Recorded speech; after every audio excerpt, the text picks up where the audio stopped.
भाई ये है वो लुक जहां से आपको समझ में आएगा कि हाँ यार ये टाटा सिएरा है। तो फाइनली पहली बार हम अंदर आ गए हैं टाटा सिएरा के, और ये देखो भाई पूरा ग्लास एरिया आपको मिलेगा। देखो पार्सल ट्रे में भी इन्होंने दिमाग लगा दिया है, एक पार्ट ये है एक पार्ट ये है, और बटन जो है वो है ही नहीं इस गाड़ी में। तो अगर मुझे ज़्यादा लेगरूम वगैरह चाहिए तो मैं ये लेवर दबा के इस सीट को आगे कर सकता हूँ, अगर आगे कोई नहीं बैठा है। और भाई finally Tata Motors Creta Seltos के मार्केट में सेंध लगाने के लिए अपना सबसे बड़ा हथियार ले आई है टाटा सिएरा। ये हमारे साथ में खड़ी हुई है और लॉन्चिंग से पहले ही सारी डिटेल इस वीडियो में हम आपको बताने वाले हैं। देखो अभी तक हमने इस गाड़ी को ना कॉन्सेप्ट वर्जन में देखा है और फाइनली ये प्रोडक्शन रेडी वर्जन खड़ा है जो कि सेम टू सेम आपको रोड पर चलता नजर आएगा। और आज पहली बार इस गाड़ी का इंटीरियर भी हम आपको चेकआउट कराएंगे कि क्या क्या फीचर्स आपको मिलने वाले हैं। 1991 में पहली बार ये गाड़ी लॉन्च हुई थी और 2003 तक बिकी थी। हमने कई मूवीज में भी देखा था इस गाड़ी को और फाइनली ये मॉडर्न अवतार में आ गई है। तो देखते हैं क्या क्या फीचर्स ये आपको ऑफर कर रही है। फ्रंट लुक से पहले शुरू कर लेते हैं। देखो फ्रंट आप देखोगे काफी मस्कुलर सा फ्रंट है और जो एलईडी बार है जो कि हम आजकल टाटा की गाड़ियों में देख रहे हैं वो इसमें भी पूरी बोनेट पर फैली हुई है। उसी के नीचे ये सिक्वेंटल टर्न इंडिकेटर आपको मिल जाने वाले हैं। और ये क्योंकि आइस वर्जन है तो इसमें आपको प्रॉपर ग्रिल मिलने वाली है, काफी चौड़ी सी। और टाटा के लोगों के ठीक ऊपर देखो ये सिएरा आपको लिखा दिखने वाला है। यहाँ पर वेंट्स वगैरह दिए गए हैं और टाटा के लोगों के ठीक नीचे 360 डिग्री कैमरा है। यहाँ पर नंबर प्लेट हो गई और यहाँ पर आप फ्रंट में ही इसके पार्किंग सेंसर्स वगैरह भी देखने वाले हैं और सिल्वर कलर की स्किड प्लेट दी गई है। ओवरऑल आप फ्रंट देखोगे तो जो पुरानी सिएरा था उससे तो बिल्कुल डिफरेंट है, लेकिन साइड में आके आपको पता चलेगा कि हाँ ये ही सिएरा का मॉडर्न वर्जन रहने वाला है। जैसे कि आप यहाँ पे आओगे 19 इंच के व्हील दिए गए हैं। भाई ये है वो लुक जहां से आपको समझ में आएगा कि हाँ यार ये टाटा सिएरा है। देखो पहले आती थी 3 डोर डिजाइन में, अब इसको 5 डोर तो बना दिया है, लेकिन ये वाला जो पार्ट है ना उसको रिक्रिएट करने की कोशिश करी है। क्योंकि पुरानी वाली में ना ये पूरा ऑल ब्लैक एक ही ग्लास एरिया मिलता था, पूरा एक ही यूनिट मिलती थी, लेकिन अब वो तो कर नहीं सकते, इसलिए जो सी पिलर है उसको ब्लैक कर दिया है और अंदर बहुत सारे फीचर्स भी दे दिए हैं। तो ये एक सिंगल यूनिट नजर आता है ये एक डिफरेंट यूनिट, यानी अलग से सी पिलर है जो कि पुरानी गाड़ी में नहीं था लेकिन अब दे दिया है। और दूसरी चीज ये बी पिलर देख रहे हो ना, इसको बहुत बड़ा कर दिया है ताकि वही सिंगल यूनिट वाला फील आपको आता रहे। और आप देखेंगे साइड में काफी बढ़िया सा ग्राउंड क्लियरेंस है। भाई कैसे नाप के बताऊं बता नहीं सकता, लेकिन एक एसयूवी के हिसाब से जितना होना चाहिए उसमें बढ़िया नजर आ रहा है। और काफी तगड़ी तगड़ी ब्लैक क्लैडिंग आप पूरी गाड़ी में इसमें देखने वाले हैं। और जो सिएरा है वो हमने फ्रंट में भी देखा था, जो डोर्स है दोनों आगे वाले उसके दोनों साइड आपको सिएरा यहाँ पर लिखा दिखने वाला है। और मॉडर्न टच देने के लिए फ्लश स्टाइल का डोर हैंडल मिल जाने वाला है, कर्व वगैरह में हमने देखा है। और जो इसका ORVM है उसी के ठीक नीचे 360 डिग्री कैमरा का पार्ट, ये कैमरा यहाँ पर मिल जाने वाला है। बाकी रूफ रेल्स वगैरह आप देखेंगे वो तो जैसे एसयूवी में मिलती है वही मिल जाने वाली है। और क्वार्टर पैनल भी ठीक ठाक बड़ा मिलने वाला है, ब्लैक आउट किया हुआ है जैसा कि हमने पहले बताया है। और अब बारी रियर पार्ट की, यहाँ से देखोगे एकदम फ्लैट वाला लुक नजर आने वाला है। सिंपल एंड सोबर है लेकिन हाईटेक भी है। देखो LED DRL जो डिजाइन आपने आगे देखा था वही कुछ LED लाइटिंग का सेटअप आपको पीछे भी मिलने वाला है। यहीं पर इसकी इंडिकेटर्स का सेटअप दिया गया है और यहाँ पर बड़ा बड़ा सिएरा आप लिखा देखने वाले हैं। बाकी जो इसका रियर वाइपर है ना वो देखो यहाँ पर छिपा हुआ है इसके नीचे। बाकी साथ में जो इसका शार्पन एंटेना है वो ये मिलने वाला है और स्पॉइलर भी काफी हद तक एक्सटेंड किया हुआ है। और इसमें जो रियर पार्किंग सेंसर है वो दो ही मिलने वाले हैं। और यहाँ पर सिल्वर क्लैडिंग मिलने वाली है, काफी चौड़ी सी है। एग्जॉस्ट यहाँ पर है और नीचे यहाँ पर इसका स्पेयर व्हील दिया गया है। अब खोल देते हैं इसका boot space. Electric boot opening मिलने वाली है, पहले कुछ सेकंड के लिए रुकता है और उसके बाद ओपन हो जाता है।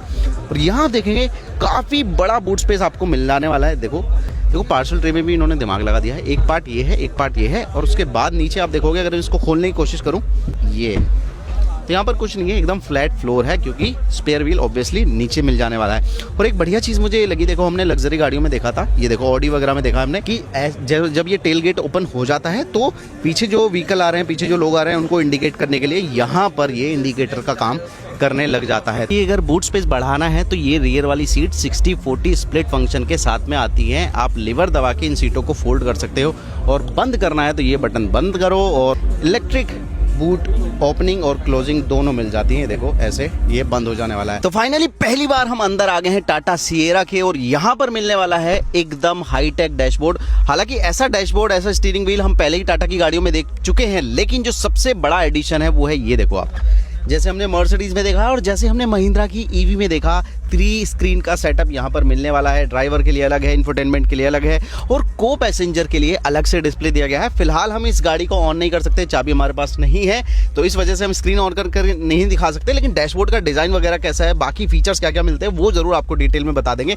डैशबोर्ड देखो, एक लेयर ये हो गई, स्क्रीन की लेयर हो गई, यहाँ पर इस तरह के एसी वेंट हो गए, यहाँ पर एक अलग से लेयर हो गई और ये एकदम मॉडर्न टच देने वाला है। हमने ऐसा बिल्कुल सेम लुक देखा है हमने वोल्वो की गाड़ी में, तो मतलब यहाँ से आपको समझ में आ जाएगा कि लग्जरी फील देने की कोशिश करिए। यहाँ पर आपको ग्लब बॉक्स मिल जाने वाला है, ऊपर कोई ग्लब बॉक्स नहीं दिया गया है। डॉल्बी एटमॉस का म्यूजिक सिस्टम आपको मिलने वाला है, जो कि हमें यहाँ बैजिंग से पता चल रहा है। अब बात करें स्टीयरिंग व्हील की, हाँ वही स्टीयरिंग व्हील है जिसमें टाटा का लोगो इल्यूमिनेट होता है। हैरियर में भी देखा है, सफारी में भी देखा है। रेंज रोवर स्टाइल वाला ये आपको गियर नॉब मिलने वाला है और यहीं पर आपको पार्किंग वगैरह के सारे बटन्स मिल जाने वाले हैं। यहाँ देखेंगे आप वायरलेस चार्जिंग, शायद ये मुझे नज़र आ रही है, विद थोड़ा सा एसी, मतलब थोड़ा सा एयर वेंट्स के साथ, ताकि मोबाइल वगैरह गर्म ना हो। छोटा सा आपको यहाँ पर स्टोरेज मिलने वाली है और छोटा सा ही आपको आर्मरेस्ट मिलने वाला है, जिसको आप एडजस्ट कर सकते हो।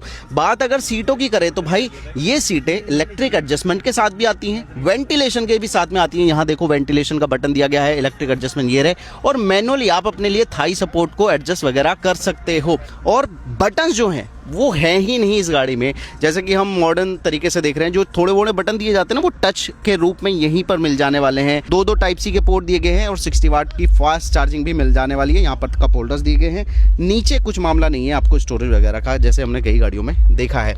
बाकी ये साइड आ जाओगे, देखो हल्का सा यहाँ से दिखा दूँ आपको, टेरेन मोड दिया गया है, ऑटो होल्ड दिया गया है, बूट खोलने के लिए बटन दिया गया है और एक पता नहीं क्या ये दौड़ता हुआ, शायद स्पोर्ट्स मोड टाइप से कुछ हो जाए। और यहाँ पर दिया गया है आपको स्टार्ट स्टॉप का बटन, जो कि थोड़ी सी डिफरेंट प्लेसमेंट आपको मिल जाने वाली है। यहाँ पर पावर विंडोज है, यहाँ पर ORVM का कंट्रोल है और नीचे आप देखेंगे ये फ्यूल लिड खोलने के लिए जगह दी गई है। और यहाँ पर आपको अलग से फुटरेस्ट भी दिया गया है, क्योंकि ऑटोमेटिक है तो आप देख रहे होंगे क्लच और ब्रेक ही यहाँ पर मिल जाने वाला है। और स्टोरेज अगर आप देखेंगे दरवाजों में, तो यहाँ पर स्टोरेज है, यहाँ पर स्टोरेज है, तो यहाँ पर शायद अम्ब्रेला होल्डर, शायद नहीं, हाँ अम्ब्रेला रखने के लिए जगह दी गई है यहाँ पर डिफरेंट तरीके से। अब इसकी रियर सीट पर जाऊँ उससे पहले एक बहुत ही शानदार फीचर दिखा देता हूँ, वो है इसका पैनोरामिक सनरूफ। देखो कितना बड़ा है, मतलब जो असली फील आने वाली है ना आपको, ये देखो भाई पूरा ग्लास एरिया आपको मिलेगा, काफी एरी फील होने वाला है। तो अब चलते हैं रियर सीट पर और दिखाते हैं वहां क्या क्या मिलेगा। तो फाइनली रियर सीट में आ गए और यहाँ पर आपको कंफर्ट और लग्जरी के बहुत सारे फीचर्स मिलने वाले हैं। सबसे पहले तो जो रियर सीट है उसकी जो स्टैंडर्ड पोजीशन है वो ये रहने वाली है, लेकिन अगर आपको कंफर्ट बढ़ाना है तो आप लीवर उठा के अपने हिसाब से इसको थोड़ा सा एडजस्ट कर सकते हो। ये देखो थोड़ा सा पीछे चली गई तो रिक्लाइन एंगल इसमें दिया गया है। बीच में आपको ये देखोगे आप आर्मरेस्ट दिया गया है विद 2 कप होल्डर्स। और जहां हमने कई बार देखा है कि बीच वाली सीट में आपको हेडरेस्ट नहीं मिलता, यहाँ पर वो नहीं है, आपको हेडरेस्ट पर्टिकुलरली दिया गया है अलग से। और जो फ्लोर एरिया है वो आप देखेंगे ऑलमोस्ट फ्लैट है, जिसकी वजह से बीच में अगर कोई बैठेगा तो उसको असुविधा नहीं होने वाली। हालांकि बीच में यहाँ पर एसी वेंट जरूर दिए गए हैं, जो कि हो सकता है थोड़ा सा लेग रूम में बीच वाले बंदे को परेशान करे, लेकिन सुविधा क्या है, एसी वेंट के नीचे आपको चार्जिंग पोर्ट मिल जाएगा और मोबाइल रखने के लिए जगह मिल जाने वाली है। वापस आ जाता है इस वाली सीट पे। यहाँ पर आप देखेंगे आपके कंफर्ट के लिए ये दिया गया है मैनुअल सनशेड, जो कि एक ज़रूरी फीचर है रियर सीट के लिए। और मैं देख रहा हूँ अब नई गाड़ियों में रियर सीट में ये फीचर ऐड ऑन किया जाने लगा है। एक चीज़ ज़रूर है, देखो ग्लास एरिया ठीक ठाक बड़ा है, लेकिन क्योंकि जो बी पिलर है काफ़ी ज़्यादा बड़ा है, इस वजह से यहाँ पर आप एरिया देखेंगे ये थोड़ा सा ढका हुआ मिलने वाला है। और यहीं पर आपको स्पीकर भी इंटीग्रेट कर दिया गया है और डोर खोलने के लिए जो हैंडल है वो भी यहाँ पर दिया गया है। इसके अलावा ये वाला पियानो ब्लैक फिनिश आप देखने वाले हैं आगे भी और पीछे भी, और यहीं पर इसके विंडोज़ के कंट्रोल दिए गए हैं। बाकी आप देखेंगे सनरूफ की वजह से काफ़ी एरिया आपको फील होने वाला है। और सीटों का कंफर्ट और लेग रूम वगैरह की बात करूँ तो वो ठीक ठाक रहने वाला है। देखो लेग रूम आप देखोगे, मेरी हाइट बहुत ज़्यादा तो नहीं है, नॉर्मल है, लेकिन फिर भी ये देखो आप काफ़ी अच्छा लेग रूम है और हेडरूम भी अच्छा खासा मिलने वाला है। 6 फीट का बंदा आराम से 2 लोग पीछे बैठ सकते हैं। अब एक इंटरेस्टिंग फीचर जो कि टाटा ने अपनी गाड़ी में ऐड किया है वो है ये देखो, इसको कई गाड़ियों में बोलते हैं बोस मोड। तो अगर मुझे ज़्यादा लेग रूम वगैरह चाहिए तो मैं ये लीवर दबा के इस सीट को आगे कर सकता हूँ, अगर आगे कोई नहीं बैठा है।